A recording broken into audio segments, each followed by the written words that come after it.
Welcome back to the Titanium Hangout. This is Mike, and I'm coming at you with another video. This time I want to talk to you about EARTHRISE CLIFFJUMPER. And yeah, that's a pretty cool little figure. We're going to talk about this guy, and we're going to ultimately decide if he's worth 20 bucks for a Legends figure.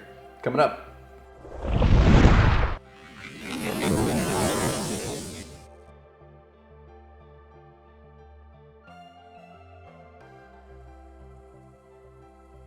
So here's the box for CLIFFJUMPER, and the problem with CLIFFJUMPER's box is it shows you that he's really a Legends figure in sheep's clothing, no, in actual Deluxe clothing, and 20 bucks for this guy.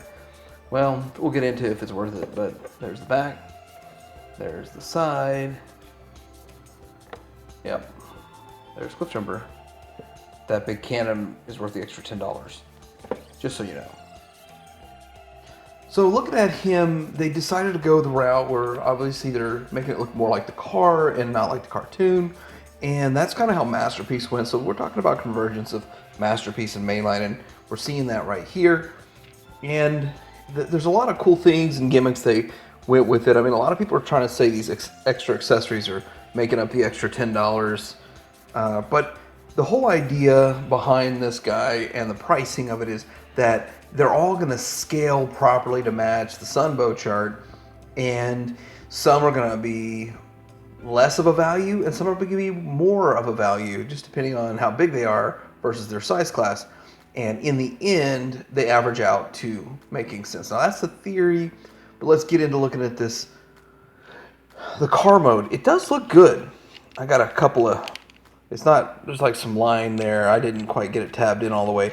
Got it tabbed in a lot better on this side. I'm not sure exactly why it didn't tab in as well. But it's cool how you can integrate all the parts from that big giant bazooka gun. I do like the actual tampograph, not a sticker.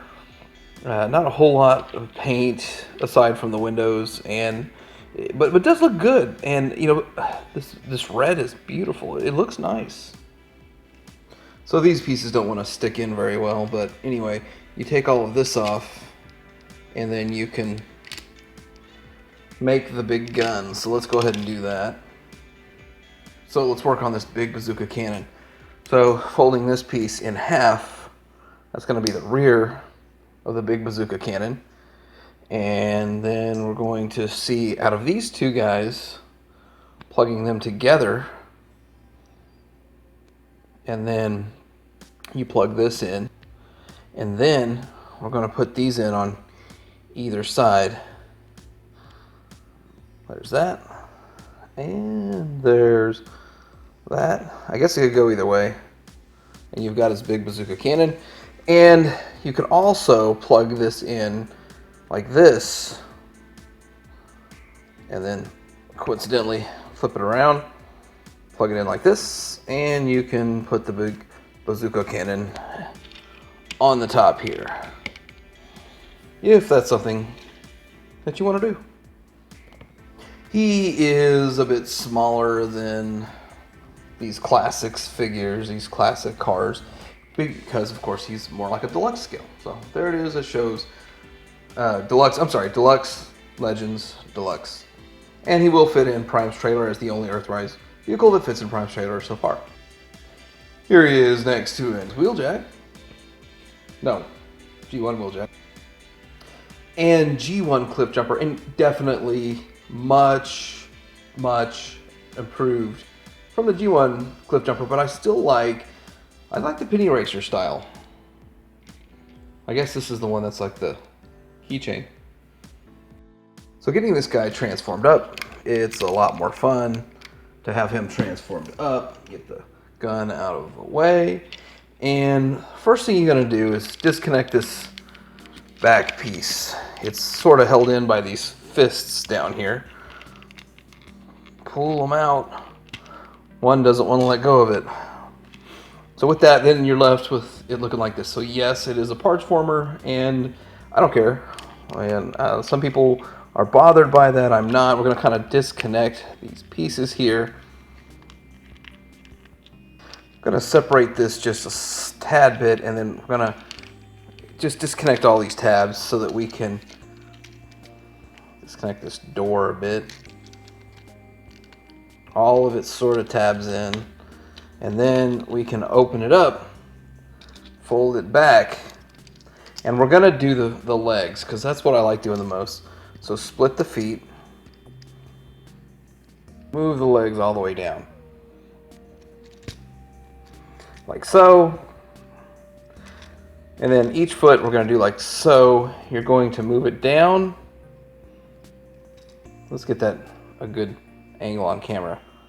And then you're gonna fold this wheel out, roll it back, lift it up, fold this back piece around, and that's the foot. So doing it over here, fold the wheel down, lift that down, fold this, and we have the legs done. I like getting the legs done. Now once the legs are done, spin them around, and then we have this. Now, you have to open this chest piece up. I swear I didn't do that. It just fell back in there. Anyway, you have to put away the hood. I don't know how it got back in there. You have to put the hood away, and the arm should be down. You fold it up. I don't know how I got all that in there like that. Okay, then you have to adjust all of the arms and pieces and stuff, but then you got to come around to this backpack. And then here on the backpack, you want to open this little tab out, and you're going to tab this into this hole like so, and you'll have your cliff jumper.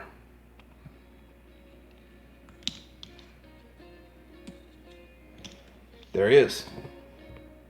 They also, the instructions actually show it this way.